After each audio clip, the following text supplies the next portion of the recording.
this video, I'm going to tell you how I went from $0 to $82,000 in annual recurring revenue with my app Flights25. So if you're an indie developer yourself, or you're thinking about creating your own first app for some additional side income, watch this video till the end. I'm going to share all my marketing secrets here in this video. Why do I do this video, you may ask? Well, for two reasons. First of all, to help others like you, wherever you may be on your journey right now, because I know firsthand how frustrating it can be as a solo developer, convincing everyone that you know what you're doing and that you're not mentally ill. And then second of all, by sharing the progress here as transparently as possible on YouTube, I hope to build trust with potential buyers so I can do a big exit with this app at some point. Hi, my name is Sammy. I published my first app when I was 16 and built over 15 apps since. So what is Flights25 about? As you may know, traveling can be quite stressful, and in order to mitigate that and to stay ahead of all the changes like delays, cancellations, diversions, Flights25 helps you by alerting you of any of these changes in time so you can prepare in advance and have a stress-free experience. This is only one part. You have many other functions and features, like you have a personal statistics overview, you can see your flight, where it is right now, you can share it with friends and family, and really I would recommend you install it if you travel more than 1 or twice per year. You will see the difference that it makes in your travel journey. And with a premium subscription, you can even track your flight 25 hours in advance to see where the actual aircraft is in the previous flight. And sometimes you will even be ahead of the pilot by having this kind of information. Okay, enough of the advertising here. Now, before I go into the details of all the marketing tricks and hacks that I used to grow this app to $82,000 in ARR, I first want to provide a little bit of context of everything that has happened so far from the moment that I published it to where we are right now. So I published the app in March 2024 and I built the MVP in 2 to 3 weeks. It didn't take me that long. And I just published it, and because of the initial ranking boost that I got on the Google Play Store and the App Store, it already started making some revenue. However, after a few months, it plateaued because I didn't do any more updates. I was more or less content with revenue, and it started to plateau. And I was thinking of ways of how I can reignite this initial growth. That was in November last year, where I was thinking of new promotion tactics, and that's where I came across the free lifetime promotion. Now, the free lifetime promotion works as follows. You just give out a free lifetime version of your app for free, and you might ask yourself why the hell would you do that? But there is a tactic here, there's a gameplay, and the idea is quite simple. I mean, you give out the app for free, you hope that it goes viral on certain promotion sites, you get a lot of eyeballs in, and then you hope that those downloads convert into reviews. And reviews are very important because they signalize to the Google Play and the App Store that there is some traction in your app, and ideally this should boost your organic standing in the app stores. And yeah, this is exactly what happened with my app. I got over 100,000 downloads within a course of 1-2 weeks. A massive amount of feedback, and to be honest, feedback I wasn't quite prepared for. I mean, this app went viral. I was getting messages every few minutes on what is not working in my app, what can be improved. And let me actually read you some of the reviews so you can understand how cruel some of these were. Just a second. Now let me read out this comment to you. It was posted on a deal propagation site like My Deals in Germany or Hot UK Deals in the UK. This one says, one of the worst tracking apps I've used, even if it is free. And the second one, it's a crap app, bad value even for free, uninstalled. Now, my ego definitely took a hit after reading all these comments and reviews, but as I was reflecting on all of these, I decided to take all the feedback there was and turn it into a better product. So I focused all my focus and energy for 3 whole months and went into absolute monk mode, programmed from morning to evening. It came out with a product that I can personally say I'm proud of now. And that V2 version, in combination with other marketing hacks, enabled the product to almost grow on its own. But more on that later. Let's now dive into the secrets to see how I was able to achieve such growth just within a year. All right, now let's have a look here at the MRR chart on RevenueCat to see what kind of marketing activity had what effect on the revenue. You can see the first sale was made around the end of March, and then quite quickly we have this initial growth, which basically is mainly due to the ranking boost that you get from the App Store. It's basically App Store's way of giving you the benefit of the doubt. I mean, new apps should have a chance or a shot at attracting users, and so they would position you higher in for certain keywords. This is exactly what happened here. So we can see this growth, and then quite quickly, 2 months later, it plateaued. I mean, I didn't really do much marketing activity-wise, also on updating the app. So we can see it plateauing until around November. Oh well, December. That's where I was first thinking about the free lifetime promotion. And now we can see it come into effect right around the Christmas season in December, where we went from $1,500 in MRR to $3,000 in MRR, so really doubling the subscription volume here. I'm going to show you now exactly how I set up this lifetime campaign, so you can do the same for your app. I think it's a really nice way. If you really have no idea of marketing at all and you're an indie developer yourself, I think this is like the go-to tactic that you can use for your own app. So the first promotion platform that I used is called In the App Center. I started here with a starter plan, I think. I mean, they didn't have this kind of pricing set up when I did it right around the 25th of December. So yeah, you pay $300 per app feature. They basically give you a shout out on their social and promote the app one day on their mobile app. I think that's where most of the users are lurking to get the free lifetime deal. But if you don't want to pay that much, which is quite understandable, you can also use AppRaven. I think I paid around $50 to $70 here. And if you're really cheap, there is also a free option here on App Advice. They have this Apps Gone Free campaign. And there you pay absolutely nothing. You just have to suggest your app to the team. And then if you're lucky, your app may get featured. Now, what you do want to make sure when setting up such a campaign is that your app stands out. I mean, okay, here you can see gym progress, which is, I would say, quite original. But then we have an app like a currency converter, which, I mean, okay, first of all, it's kind of outdated, but really there are a bunch of such apps out there. So if a user sees it, he might not really be inclined to download or to use that free lifetime voucher.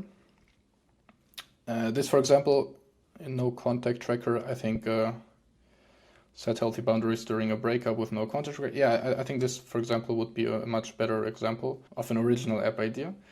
So yeah, you do want to make sure that you stand out. Another thing you want to make sure is that the campaigns run simultaneously if you go with multiple promotion platforms.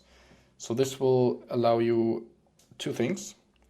First of all, you get this massive amount of momentum and downloads across different days if you set them up consecutively. And this will be another signal for the App Store and Google Play to rank your app higher, because there's now really volume coming to your store listing. And hopefully people also leaving a review, which I said earlier is quite it's kind of the main point of this whole free lifetime promotion. But not just that, because if we look at the MRR chart, we can see actually the revenue has also increased. Why is that, you might ask? Well, two reasons kind of. So the first one is that I promoted it on App Store, but then some people got notice of it, like Android users, and then they would try to see if the same offer is available on Android. Turns out it wasn't, and then they were like, okay, I might as well just subscribe to the app. I think, yeah, this is what happened there. And then also, because I only set it up for the US and Europe and certain countries of Asia, people from third world countries, they then also bought the subscription if they saw the value in the subscription. And some thought it was free, even though it was clearly not in their region, and then they later wanted the refund, so this also happened. But yeah, I try to refund everybody if possible. It's just on the Apple App Store, they have the decision on the refund, while on Android, you as a developer can initiate the refund yourself. And another advantage of having this massive momentum is that people catch up to it, and you also get organic growth. Like, people post it on their socials, people might send it to their friends, and they might discuss it in forums. And another thing that happened was people posted it on deal propagation sites. So I'm going to show you how exactly how it looks like. Here we can see an example on Hot UK Deals, which is a British deal propagation site, where a random user posted it. That's not me. And the posting got over 3,000 degrees, which is pretty huge. So it was at one of the very top positions for a few days. And then we can see a similar example here on the German propagation site. And you can see the design is quite similar, so it's probably the same owner that runs these sites. And this one is called My Deals. It's pretty popular in Germany. And here we can see it got over 4,000 degrees, 4,660, and over 300 comments. So this was the place where I was looking for to get all the feedback for my V2 version. Yeah, I can't click on it with an account, but you kind of see how much momentum I was gaining just through this free lifetime promotion. Now let me show you the impact that this free lifetime promotion had. So here you can see the downloads for Flights 25 on iOS across all time. As you can see here, these are the weekly downloads. I mean, quite fluctuating, but really, I mean, the obvious spike here is in December, where within 1 week here we got 72,000, and then the week after that 23,000. So just by this free lifetime promotion alone, we got over 100,000 downloads just on iOS. All right, now let's look again at the MRR graph, because we can see we had the spike around the end of December, but then what happened? It plateaued again. Okay, so the growth wasn't still of substance yet until around end of March. That's where it all started. That's where I released the V2 with lots of optimizations. There were better features, and I was giving the user more reasons to subscribe to premium. Yeah, the lifetime value per user went up. I made optimizations to the onboarding. So I'm telling all the factors here that caused this MRR graph to really explode here, because it's not really just one thing we can attribute this explosion to. Another marketing concept that I tried to use was product-led growth, which basically means that the product can market itself. And I'm going to show you exactly what part of the app actually enables that growth. All right, let me show this how it looks like inside the app. So we have the simulator opened up here. We can see our upcoming flights, which is just one in this case. And then we can also see, for example, past flights. I mean, again, no promotion here, but I highly recommend you install it. So let's have a look, for example, at this past flight by Delta. What you can do now is, if you have this upcoming flight and you want to share it with your friend or maybe a family member, is you can press this, and then you get a link. Now, if the other person opens this link, he will get to see the following. So normally it redirects directly to the App Store, but since it's an emulator here, we get to see this hard paywall. Not paywall, but kind of install wall, where the user is prompted to open this in the app. And so this is one growth mechanism we have. Another one is I went all in on branding. So for all the visuals you can see here, for example, your plane with the actual livery of the aircraft, you can share it, and then what you'll see here is the logo of Flights 25 popping up.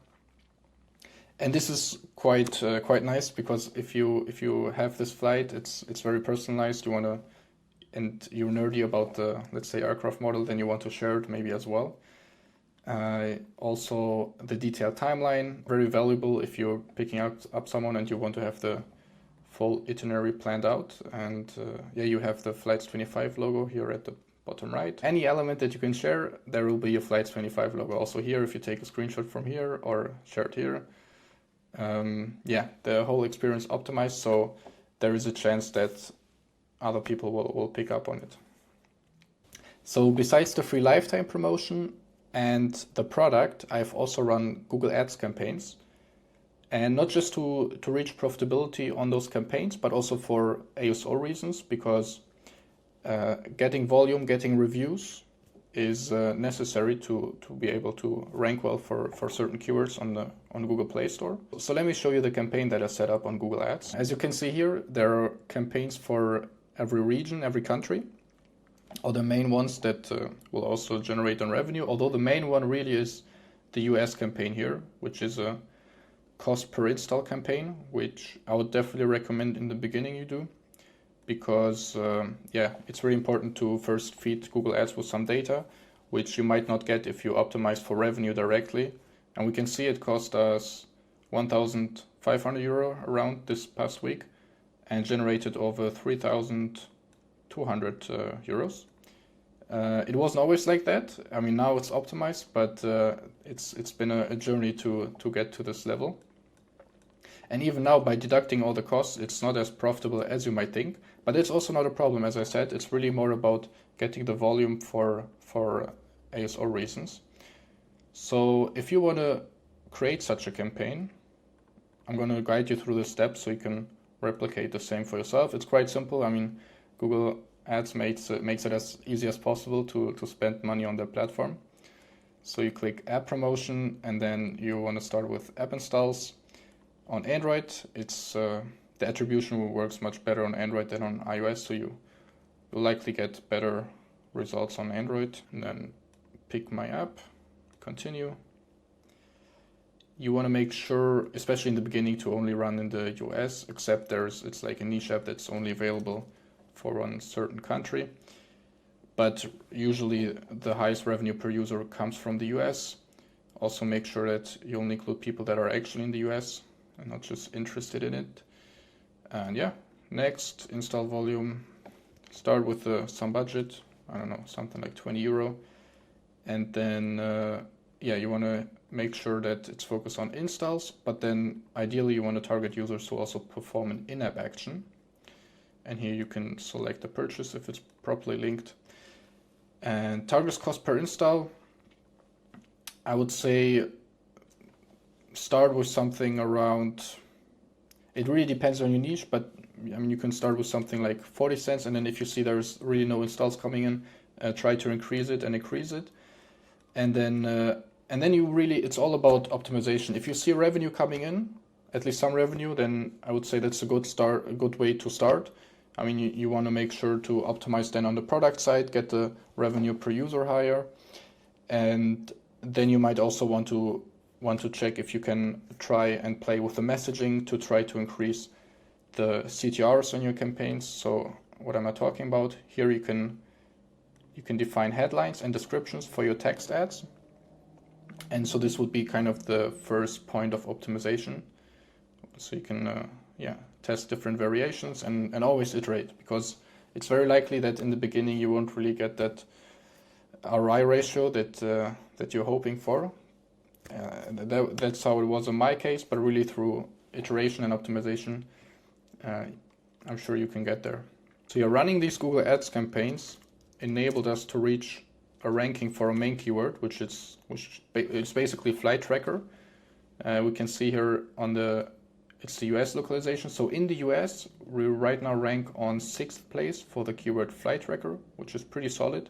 I mean, it fluctuates from time to time, but basically we've nested our position around here. Yeah, we can open it. You can see the tracker is, the keyword is in the title. So you want to make sure to have like this basic ASO optimizations for the main keyword. You want to make sure it's in your title, ideally also in the first place. And then if you have a brand and you think people might search for it, include it. If not, if it's like really in the beginning, I wouldn't even include the brand name to really make sure the user knows what this app is about, and try to reduce the distraction here. You can also see in the screenshots, they are pretty simple. You have the keyword here again. And also no fancy text because I found I got the best conversion rates with these more simpler screenshots. And yeah, if we compare our app to other apps, based on the review, we can see this one has 70,000. Ours just has around 7,000 now. It's really about the ranking volume. We can see Plane Finder here is 13K, all right. I mean, yeah, Flight Aware has 45K reviews, and then Flight Radar 24, 612,000. So this is really the goal here, gather as many reviews as possible. And yeah, you do that by generating massive amounts of downloads, but then also asking for the review at the right point in time. Now I want to show you another side effect of really building a good product. And naturally what will happen is people will talk about it, and some of these people might have access to certain news channels. So what happened here, for example, is we got mentioned in the German online magazine iPhone-Ticker.de, which is like yeah, basically this online magazine around iOS tech and gadgets. And here we got mentioned, it says Flights 25 as an alternative for casual users, and that it's a viable alternative for Flighty if you don't want to pay as much on Flighty. Now, of course, you don't want to compete on price alone, but it's a journey. So I was really happy to see my app get mentioned here. And then there was also another one in Germany, yeah, right after this one got launched, because this one is, I think, is a bigger platform. It's called App Gefahren. And yeah, another blog article. I didn't reach out to them. It all happened naturally here, and I hope there will be other mentions in the future as well. I hope I summed it up of how I was able to reach such a revenue number for my app. I mean, we can see it's now at almost $7,000 in MRR, and yeah, if we look at ARR, which is basically the same number multiplied by 12, I mean, yeah, we can see it already at 82,000 now, or 83,000. Yeah, if you have any questions, feel free to DM me, maybe on LinkedIn, on Instagram. I'll put all my profiles below, because I know sometimes certain details get left out, so feel free to message me. I'll be happy to assist you, so you can do the same.